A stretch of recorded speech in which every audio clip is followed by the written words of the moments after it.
Hey everybody, welcome to the film history course. My name is Trevor Younger. I am the instructor for the class. This is an online course, and hopefully you've been able to get around Brightspace and find this actual video. But if we head on over to Brightspace, we can find all of our classes here. I assume that you've done this already, but if we go under film history, we can find all of the class activities, all of the class assignments, all that fun stuff. Right now it's basically an empty shell, but if we do head on over to content, you should be able to find the course syllabus here. And we're just going to go over the syllabus and kind of talk about the class in this video, but you'll also have a lesson number 1 video that you should watch immediately after this, because it's going to have your homework on it, it's going to have the lesson on it, and all that fun stuff. Okay. All right. So let's go over the syllabus in detail so you understand how the class works and all that. So it is spring 2024. This is an online course again, right? So you see that little IN1, that just means that it's an online course. There are a couple of things for college policies and information. I would highly recommend that you check out these links here. You can check out stuff about, student references, right? So like the student handbook and stuff and the rules for things on campus. So again, my name is Trevor Younger. That's how you spell it there. It is kind of weird to spell. If you want to add that to your contacts book in email, that's probably a good idea. My email address is just this, trevor.younger@swick.edu. Again, kind of hard to spell, so make sure that you spell it right if you are trying to email me and stuff. So we are supposed to be starting on Tuesday, January 16th. That is tomorrow as I'm recording this, but I just got word that we were going to be closed for inclement weather, so it's not really going to affect us very much, honestly. So basically how the class works is every Monday I will publish the next lesson. So you'll get lesson number 1. I guess if you're looking at this on Wednesday or Tuesday, that's fine, but all subsequent Mondays, you'll see a new lesson pop up, and you have until the following Monday to get everything done. That's watch the lesson, potentially read some material, watch the film or films that are assigned, and then usually it's a blog post, right? So you'll have to create a blog and then write in that blog about the films that you watch in the class. And that's the bulk of the class. There are exams and stuff like that throughout, but the thing that we do really regularly is just write about the films. Okay, so more things here. Last date to withdraw from the class is April 6th. So that is a Saturday. That might seem a little weird, but make sure that you actually withdraw from the class. I do have the ability to kind of withdraw you, but it is up to you to formally withdraw, right? So if you just assume that I'm going to withdraw you because you stopped showing up or stopped participating in the class.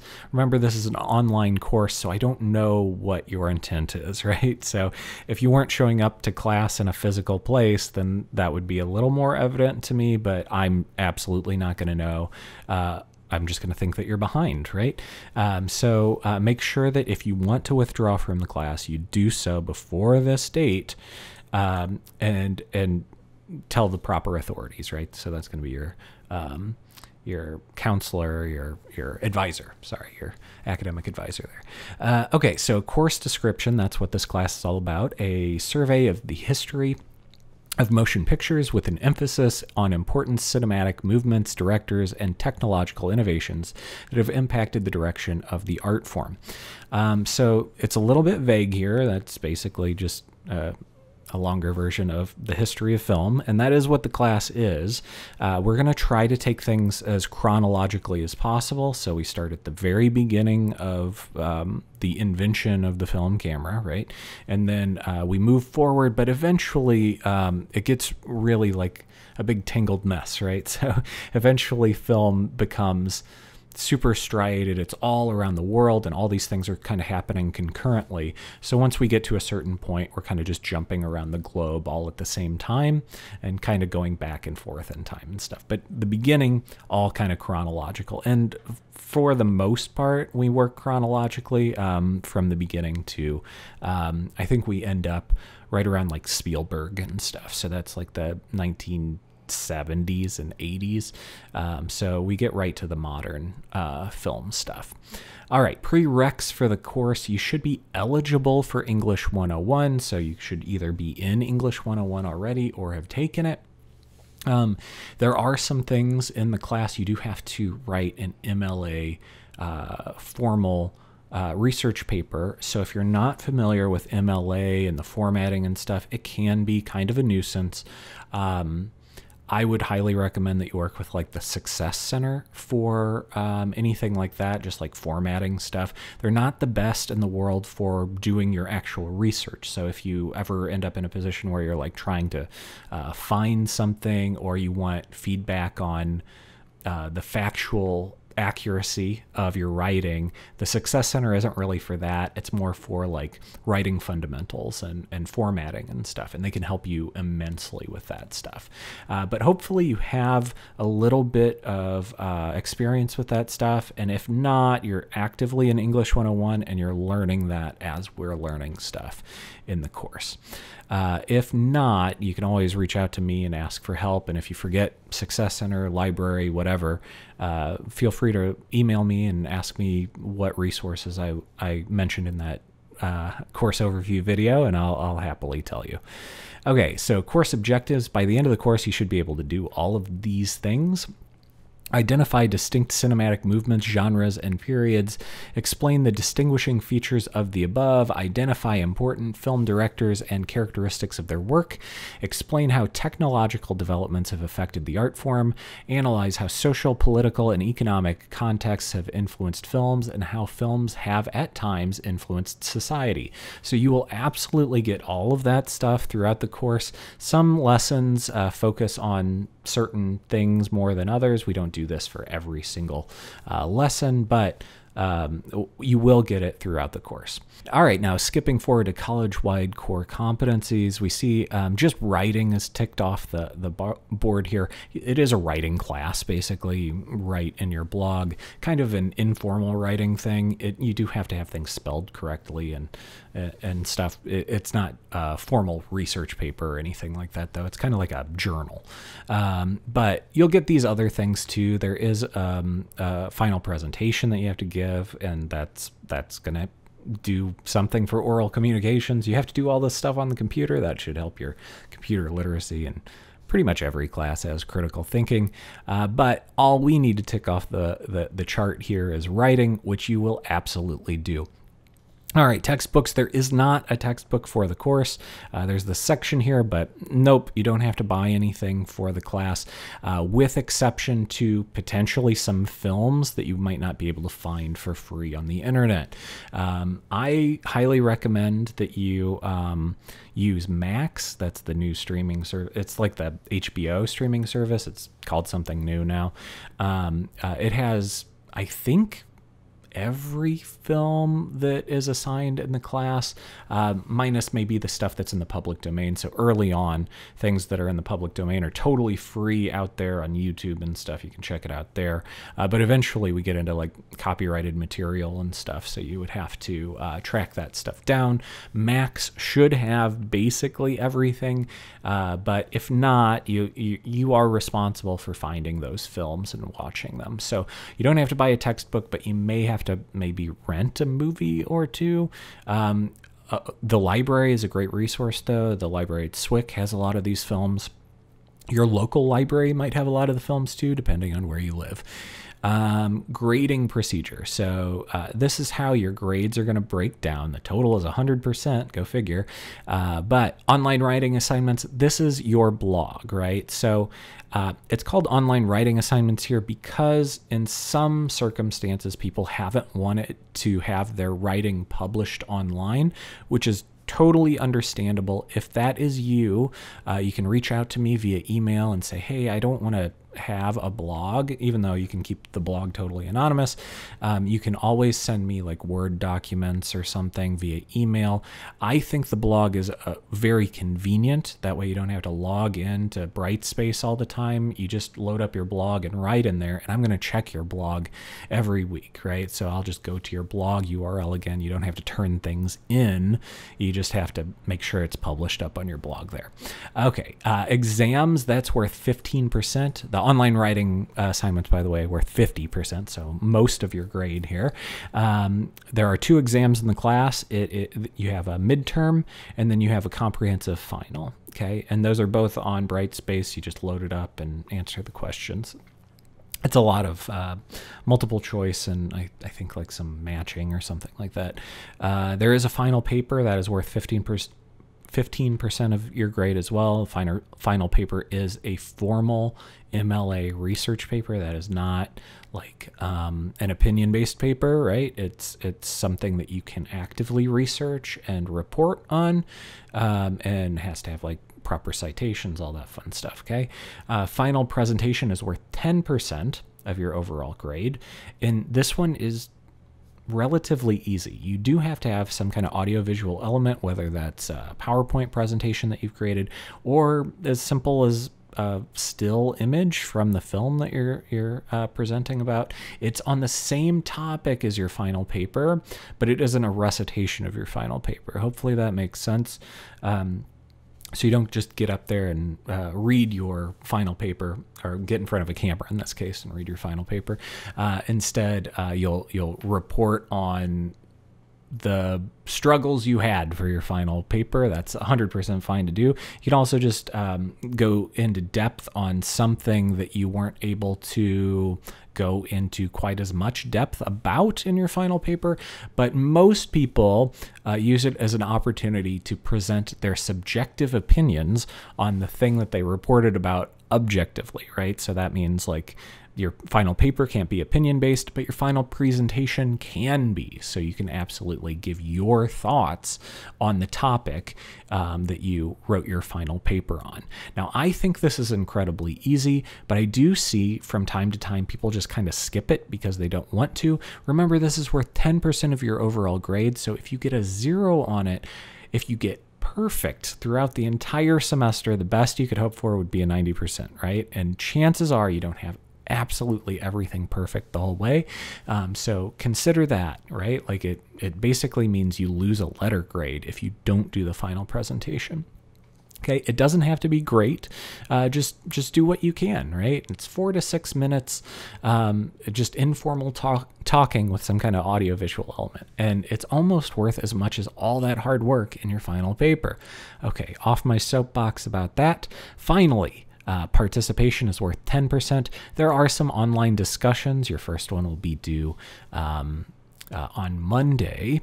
And there aren't too many of those, but really this is about doing all of the work associated with the class. So if you maybe miss a blog post, that may hurt your blog grade, but it will also hurt your participation grade. And if you do everything all throughout the semester, even if your writing isn't perfect, if you do all of the assignments and all of the little discussions and stuff, you'll get a perfect 10 on your participation grade, which can really help you out, right? So just make sure you do everything throughout the semester.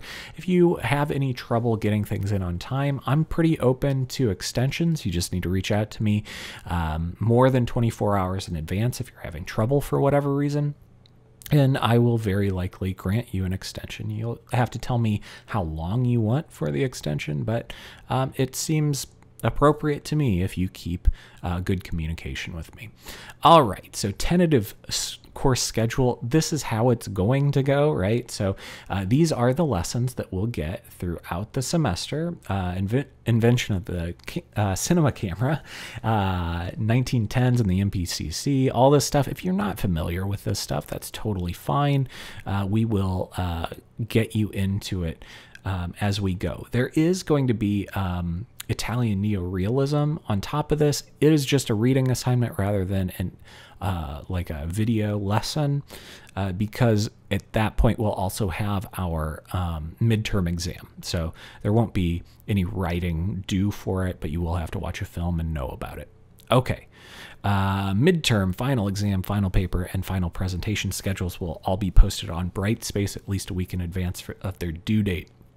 Yes, so I'll make an announcement each week letting you know that the current week's lesson is ready, and I'll also let you know what's due, right? So your first blog post. And if you're like, what do I put in that blog post? Watch the lesson. There's usually a writing prompt at the end of the lesson that tells you what you're supposed to be writing about. And it usually is pretty obvious if you didn't watch the lesson, for me, when I read your writing.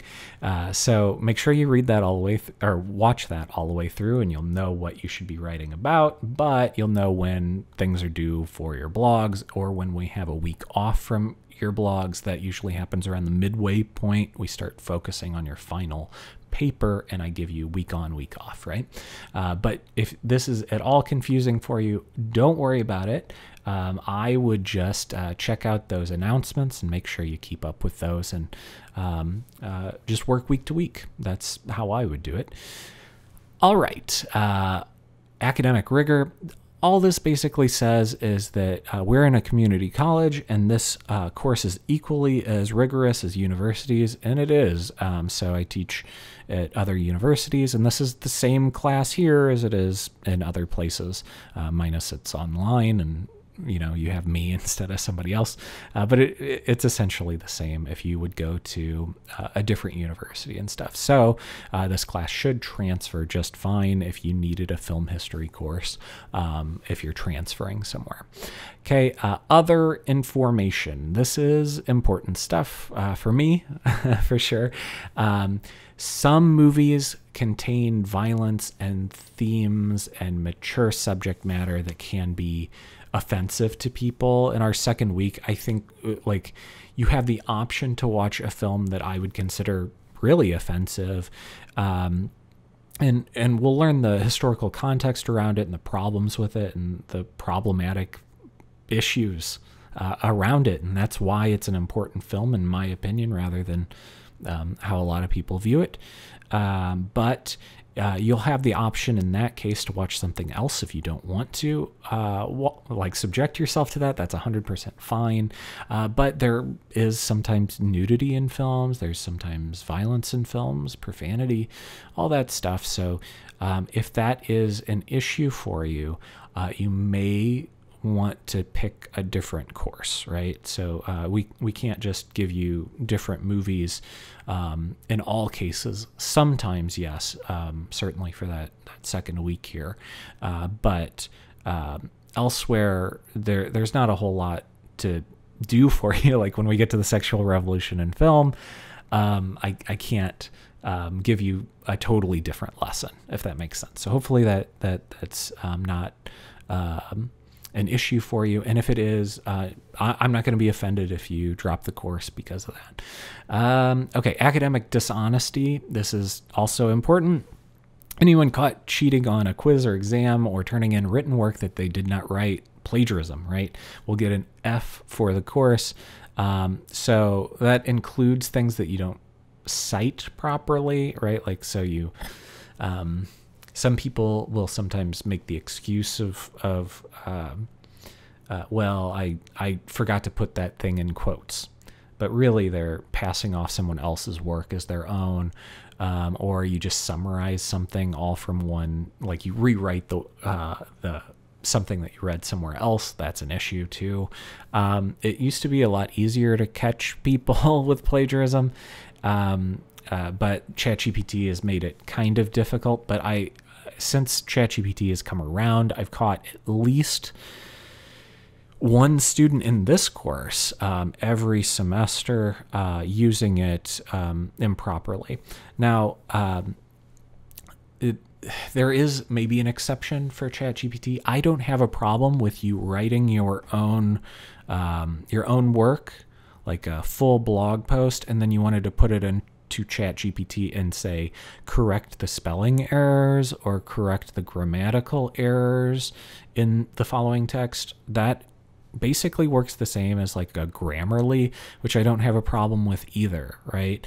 But if it generates something for you, then it is a problem, right? So if it's generating the ideas, you're basically plagiarizing the AI. So just explicitly telling you that if that is the case, you would fail the course. Now, I have some stuff that will flag AI writing, and that includes ChatGPT. It also includes Grammarly. So if you use any of that, even something that's not either of those two things, it could potentially flag the system. So if you use any of that stuff, make sure that you keep like your earlier draft, right? Like just be safe, right? Because if it comes to it where you go, oh yeah, I used it, but I used it ethically, and then you have no proof that you used it ethically, and the thing says that you used AI, well, I don't have any other recourse. I have to fail you for the course, right? So the cool thing about ChatGPT, if you do use it, is it keeps a log of all of your writing there, unless you actively delete it.